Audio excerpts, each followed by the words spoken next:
Good morning, Southern Colorado. Happy Thursday. We are taking a live look, as usual, out on our Cheyenne mountain cam. It's another beautiful morning here on the Front Range, seeing some blue skies up ahead. And it's actually going to be the warmest day of the week, but it's about to get a bit cooler this weekend with some storms. Kevin has more on that coming up, but thank you so much for joining me on 11 Alert Plus. One second. I'm your digital anchor, Rebecca Gavosden. We have a lot of headlines that we got to get through this morning, so we're going to get started right away. All right, and we're going to start off with something we've been talking about for a while now. We're getting another step closer to a final decision on whether or not leaders in Palmer Lake will okay a plan to build a Buc-ee's there. The controversial plan hit a snag last night as the town's planning commission voted against the plan and against recommending annexation of the land it would sit on. Now, those who voted not to recommend said their biggest concerns were that the project was not in compliance with Palmer Lake's master plan. There were also concerns about the size of the building, the size of the parking lot, water conservation, and light pollution. The Board of Trustees plans to hold a public hearing October 2nd, and we will probably be at that public hearing and bring you the latest updates sometime later this fall when this happens. Moving on, today, a downtown Colorado Springs park is getting a major cleanup. This all started yesterday.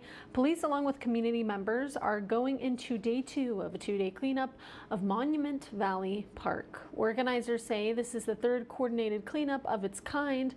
During the last one in the spring, organizers say 300 tons of trash was picked up and 180 people experiencing homelessness in the park area were given support and resources. Homelessness presence and trash in city parks, it's been a big topic in many community conversations in recent years. The mayor and several city council members have mentioned efforts to tackle those concerns in a variety of ways. CSPD's homeless outreach team says now they're focused on maintenance. So what you're looking at, take a look at this video, is a crash in eastern Colorado Springs that shut down a stretch of Powers Boulevard yesterday evening between 4 and 7:30. I'm trying to take a peek of that. You can see the car kind of spiraling out. It seems like it happened a little before this white car and that truck. And of course, right as most people are driving home from work, school, etc., dash cam video was what you're seeing now was captured by an 11 News viewer and shows the moment that multiple vehicles collided behind them at a stoplight.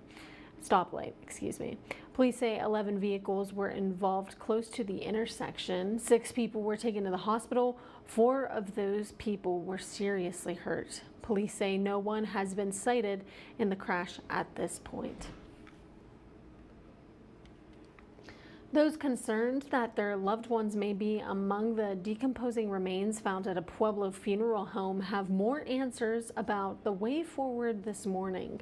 The Colorado Bureau of Investigation says they're still working to identify the 24 bodies found last month in a hidden room in Davis Mortuary, which is owned by former Pueblo County Coroner Brian Cotter and his brother Chris.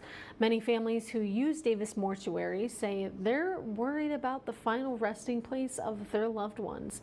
Multiple law firms held a community meeting last night. One attorney says he hopes families have a better idea of the legal action they can take if they are affected. And continuing on with this coverage of the Pueblo coroner, the mayor of Pueblo held the first of 4 town hall meetings last night. Oh, sorry, we're switching gears. This has nothing to do with Davis Mortuary, my bad. As voters prepare to decide the future of the mayor's office, I did cover this actually a few weeks ago when the vote went in that this was going to be on the fall ballot. You may remember that city council, they recently placed that question on that ballot asking whether the city should return to a city manager form of government that would get rid of the mayor's position. Nearly 40 people showed up at the El Centro del Quinto Sol in the northeast part of the Steel City. The mayor says she hopes this will bridge a gap between herself and the people that she serves. And there are 3 more town hall meetings planned this month. They're happening on the 11th, 16th, and 24th. All of those will also start at 5:30. The mayor says everyone is welcome to attend to learn about city updates and to ask any questions. And we do have those dates on there that you can attend these town hall meetings. It's on your screen.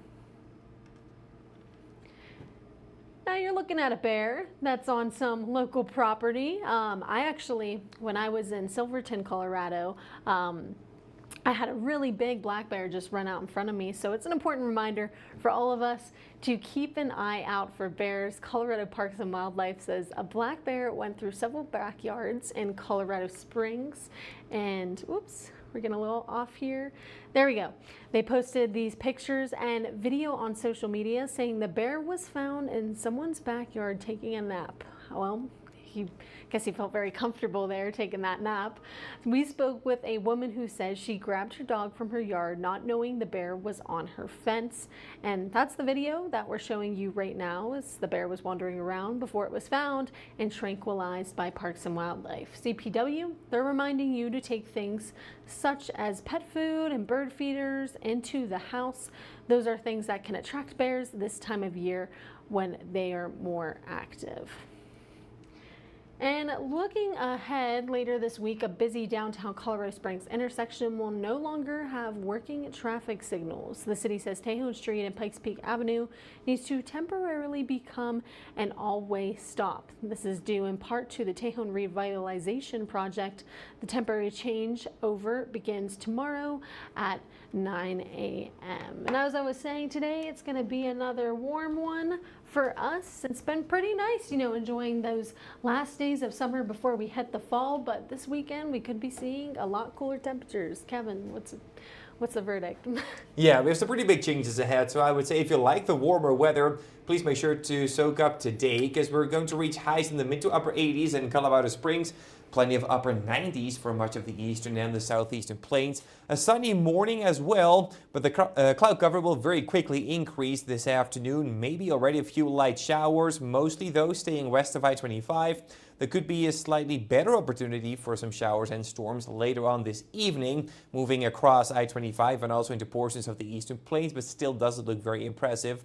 Overnight, dry, but the cloud cover sticking around, and then by later tomorrow morning, some shower and storm chances over the southeastern plains. Another wave of showers and storms is expected during the afternoon hours on Friday. So we're tracking a lot more moisture, and also notice those temperatures is going to be much cooler for the day on Friday. Now the main reason is an approaching cold front that's going to roll through during the overnight hours. This is 10 p.m. tonight. The wind changing direction to the north, increasing up to 40 or 45 miles per hour and rolling through while we sleep. But it might interfere a little bit with your sleep as the windows might rattle a little bit with those very strong winds because it will stick around for a couple of hours, but into very early Friday morning, most of that is moving out of the way. I think later on tomorrow, those winds are going to pick back up a little bit. So it's still going to be breezy later in the day on Friday, and as I mentioned, much cooler as well. Now that's the start to a much more unsettled pattern with more isolated showers and storms on Saturday, especially west of I-25. A dry start to the day on Sunday, but then more widespread showers and storms are expected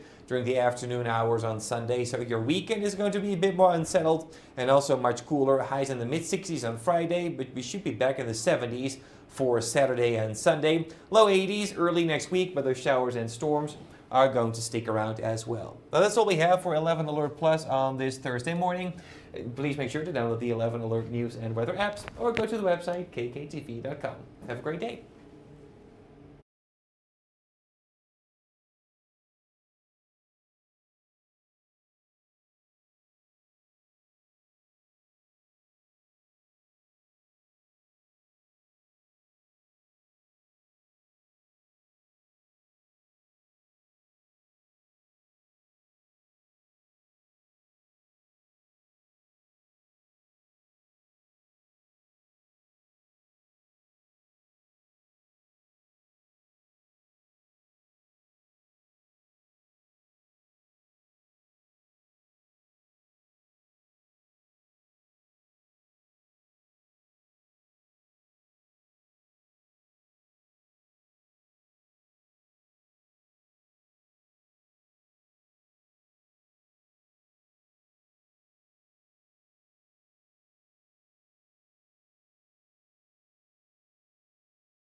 Mic check, 1, 2, 3, 4.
Yet another beautiful start to the day on this Thursday morning. Here's your live view from our Cheyenne mountain cam. Looking towards Pikes Peak in the distance, maybe a few higher clouds up to the north, but otherwise things are looking very nice and sunny on this Thursday morning. Just a beautiful start to the day, but we are tracking some changes later on today already, but especially overnight and into the day on Friday that most likely will linger all the way through your weekend. So of course we're going to take a much closer look at all those details here through the next couple of minutes. Good morning, I'm meteorologist Kevin Bloomberg. Again, we're going to take a much closer look at what to expect weather-wise for the rest of our day today, and then also as we plan ahead on into the weekend, because I'm sure many of you may have some weekend plans. Maybe you want to do some leaf peeping, because of course those fall colors are already showing up in some locations, and I'm pretty sure some of the higher elevations are already showing up pretty nicely. But there are some things to watch here in terms of your forecast. Of course, we're going to take a close look at some of those details here. Starting things off with today, it's going to be a pretty nice day to spend some time by the pool, I think, especially this morning with all that sunshine. But later on today, the cloud cover is going to start to increase.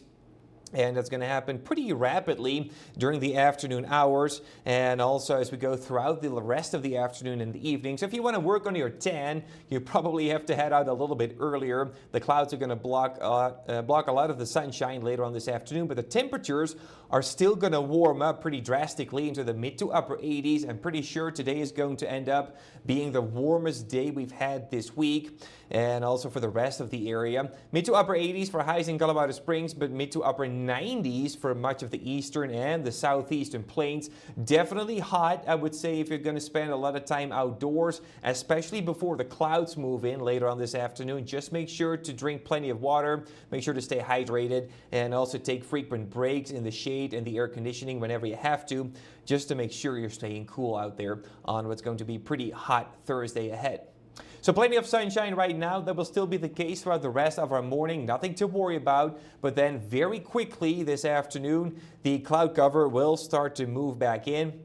Maybe already an isolated shower or storm. It looks like, at least for the afternoon hours, the best chance for that is going to stay west of I-25 over the higher elevations, and then especially our southern mountains near Alamosa and just to the west of there. Later on this evening, though, that moisture will start to move a little bit further east, or at least it will try to. Question is how far it will get, but I think there will be at least a few light showers or some sprinkles over portions of the eastern and the southeastern plains, and also around I-25, Colorado Springs and Pueblo, that central I-25 corridor, could start to see a few light showers. It is still going to be relatively dry, so that means that probably more than anything else, these showers are going to produce some gusty winds, maybe up to 40 or even 45 miles per hour for a brief period of time, with maybe along with maybe a few light showers, but it's not going to be too much. Later on tonight, we should be dry, but notice how the cloud cover is going to stick around. And then by tomorrow morning, by mid-morning, more showers and storms are going to develop over portions of the eastern and the southeastern plains. And as we go into later tomorrow, another round of showers and storms, and maybe some stronger ones, is going to move in from the west. This time around, no problem at all, reaching the I-25 corridor. Also look at the temperatures, much cooler than those 80s and 90s that we're seeing out there today. So very big changes, and that's all going to arrive overnight as we're tracking the arrival of a cold front. This is 10 p.m. tonight. Notice how the winds over northeastern Colorado and around the I-70 corridor are changing direction to the north and the northeast, really picking up. We could see some gusts up to 40 or 45 miles per hour, and that is a cold front that's going to continue to track southward through the overnight hours. This might wake you up tonight, rattle those windows a little bit, because the winds will remain strong at least for a little while. Eventually, though, very early Friday morning, most of this is moving off to the south and east, and tomorrow morning we should be relatively quiet wind-wise, but I think they're going to pick up again a little bit into the afternoon and evening hours on Friday. So it's still going to be a little bit breezy, upsloping easterly winds. That means more moisture and that increasing chance for showers and storms that I just showed you into tomorrow afternoon and evening as well. So pretty big changes, not just for the day on Friday, but also for the weekend. So if you have any weekend plans, pay close attention to this. Saturday, most of the showers and storms are going to stay over the higher elevations, but that could include the Palmer Divide. I do think most of it, though, is going to stay to the west of I-25. We should be dry overnight and into Sunday morning with quite a bit of sunshine as well, but then more showers and storms are going to move back in at this time around, looking a lot more widespread as well. So there will be some more impacts from this. It doesn't look like a total washout on Sunday, so if you have any outdoor plans, don't cancel anything just yet. Just make sure you're keeping an extra close eye on the weather forecast. You can of course do that by downloading the 11 Alert Weather app. You get all the latest weather info for your specific location right to your phone. Could come in handy on a day like Sunday. So temperatures are going to take a big hit as soon as the cold front rolls on through tonight. Highs only in the mid-60s in Colorado Springs tomorrow. A bit of a recovery, though, heading into the weekend. Highs should be back in the mid-70s in Colorado Springs, but the showers and storms are going to stick around, I think, especially so for the day on Sunday. Early next week, it looks like temperatures continue to climb out of their little valley up into the low 80s on Monday and Tuesday, maybe even some mid-80s on Wednesday. Could still be a few isolated showers and storms, but it looks like the better opportunities are going to stay west of I-25. Just don't want to completely rule out that maybe an isolated storm or two could make it across I-25 and impact portions of Colorado Springs, maybe Pueblo, or even track a little bit further off to the east. But definitely it looks like the better shower and storm chances for more widespread impacts are going to be on Friday tomorrow, and then also again for the day on Sunday. All right, that's all we have in terms of your weather forecast for today and tomorrow. Again, today, nothing really to worry about. Maybe an isolated shower later on this afternoon or evening. Then the cold front is going to arrive overnight. Those winds are probably going to be cranking up quite a bit, gusting up to 40 or 45 miles per hour. Lasting for at least a couple of hours through the overnight, so hopefully it doesn't wake you up. Might want to keep those windows closed firmly and also check on the doors, make sure those are all closed and they are not able to move around too much, because that's probably going to make some noise to wake you up tonight. Then tomorrow is going to be much cooler, a couple showers and storms already in the morning, but especially during the afternoon hours and possibly into your evening as well. And then the weekend is also looking unsettled. I would say Saturday is going to be the best day with only some isolated showers and storms and mostly west of I-25. Sunday should feature more widespread showers and storms, but temperature-wise, not too bad. We should be back in the mid-70s for your weekend. All right, so that sums it up really. So please make sure to download the 11 Alert Weather app to stay up to date through this weekend as to what to expect in terms of your rainfall, the showers, the storms, the winds for tonight, and also the temperatures, what to wear tomorrow. You're probably going to have to take out some warmer clothes, and you should probably be able to get rid of those again this weekend. So a bit of a back and forth here temperature-wise and also dress code-wise as a result. So please make sure to download that. Also check out our website, KKTV.com. The weather page on there also has a video, has some more details about the forecast, so you never miss an update. And of course, that's what we want. We want to make sure you know what's going on and what's happening, especially heading into a weekend when many of you may have outdoor plans. All right, let's bring up that shot again from the top of Cheyenne Mountain. A great start to the day with lots of sunshine, but eventually changes will arrive later on tonight and through the weekend. All right, have a great day and stay safe.